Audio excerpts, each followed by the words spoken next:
Good evening, everyone. I hope you're doing well. And this is your Royal Daily News for August 31st, 2022. In Gatten, His Royal Highness Crown Prince Frederik of Denmark participated in the 2022 Made in HimmerLand Pro-AmInternational golf tournament held at the HimmerLand Resort and Spa. The Crown Prince, along with his team consisting of former race car driver Mr. Tom Christensen, Mr. Thomas Bieron, and the CEO of JYSK Holding, Mr. Jacob Brunsborg, completed 18 holes and, well, had a fabulous time on the golf course, playing golf. This evening in Copenhagen, Her Royal Highness Crown Princess Mary of Denmark attended a gala dinner and presentation of the 2022 Carlsberg Foundation's Research Prizes held at the new Carlsberg Glyptotek.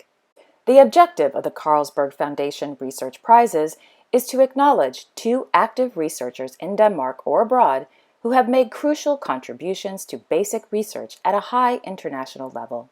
The prizes are intended to encourage further research and may be used for stays abroad, fieldwork, purchases of equipment, or wages for scientific work.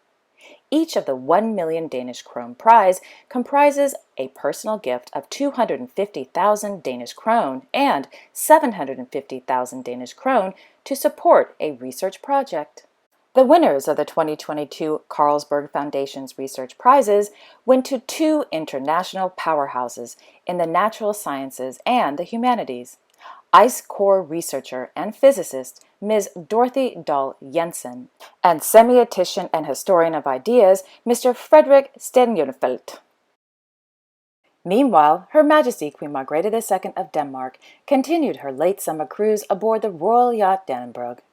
Today, Her Majesty visited the islands of Færø and Askø Lilleø in the municipality of Lillestrøm. The day began on the island of Færø, where Her Majesty visited a fruit farm, as well as visited the Færø Children's and Cultural House, which is a daycare center for kindergartners through the 4th grade. After a lovely luncheon, Her Majesty Queen Margrethe II of Denmark was whisked off to the beautiful island of Askø, where she visited the local history museum and a grocery store. The day ended on the tiny 84-hectare island of Lilleø. The island is home to 6 permanent residents with 10 houses. During her visit, Her Majesty toured a farm shop and a plantation where between 6,000 and 7,000 bottles of wine and champagne are produced annually. Speaking of late summer cruises, Their Majesties King Harald V and Queen Sonja of Norway continued their 3-day county cruise this morning aboard the royal ship Norway. Today, Their Majesties visited the town of Åheim in the Van Lieben municipality. Whilst there, they watched a musical performance by local schoolchildren and visited the Skankjemmen In the afternoon, Their Majesties arrived in the town of Larsnes in the Sande municipality. Whilst there, the couple met the mayor, a bunch of locals, and attended yet another musical performance. In Lillestrøm, Her Royal Highness Crown Princess Mette-Marit of Norway participated in the literary seminar entitled I'm Not Yours, held at the Lillestrøm Library. The conversation, I'm Not Yours, with authors Jan Gru, politician and writer Mr. Abid Raja, and Miss Ella Marie, participating along with the Crown Princess, discusses the role of representation, the weight of other people's expectations of them or you, and literature as a lifeline. In Stockholm, Her Royal Highness Crown Princess Victoria of Sweden unveiled the new Victoria lock, named in honor of the future Queen of Sweden. During today's unveiling, the Crown Princess gave a speech stating, quote, "The old lock was named after my ancestor, King Carl Johan. I am honored that the city now wants to let me follow in King Carl Johan's footsteps by giving the lock a new name. It is a great honor for me to name the new lock the Victoria lock today." End quote. Thereafter, Crown Princess Victoria opened one of the 2 85-ton discharge hatches, which can thus begin to regulate Lake Mälarens water level by releasing water to Salt Lake and thus reduce the risk of flooding in the Mälar Valley. Meanwhile, at the Kungliga Slottet, His Royal Highness Prince Daniel of Sweden presided over the 2022 Export Success of the Year and Export Region of the Year award ceremony. In Amman, Her Majesty Queen Rania of Jordan is celebrating her 52nd birthday. In a statement, along with a release of 2 new photos, Her Majesty said, quote, "My heart is full. Couldn't ask for a better way to celebrate than with all my loved ones around me," end quote. In the photo, left to right, is His Royal Highness Prince Hashem bin Abdullah II of Jordan, Her Royal Highness Princess Imam bint Abdullah II of Jordan, Mr. Jamel Jimmy Thermodis, Her Majesty Queen Rania of Jordan, Miss Rajwa Khalid bin Musad bin Saif bin Abdul Aziz Al Saif, and His Royal Highness Crown Prince Al Hussein bin Abdullah II of Jordan. And last but not least, Her Royal Highness Princess Salma bint Abdullah II of Jordan. Meanwhile, His Royal Highness Crown Prince Al Hussein bin Abdullah II of Jordan sent his wishes to Her Majesty on her special day, stating, quote, "Always a loving mother despite your business. My dear mother, Happy New Year, and may God protect you and take care of you," end quote. While the Hashemite royal court said, quote, "Her Majesty Queen Rania Al Abdullah, on the occasion of her birthday, and every year we wish Her Majesty good health and happiness," end quote.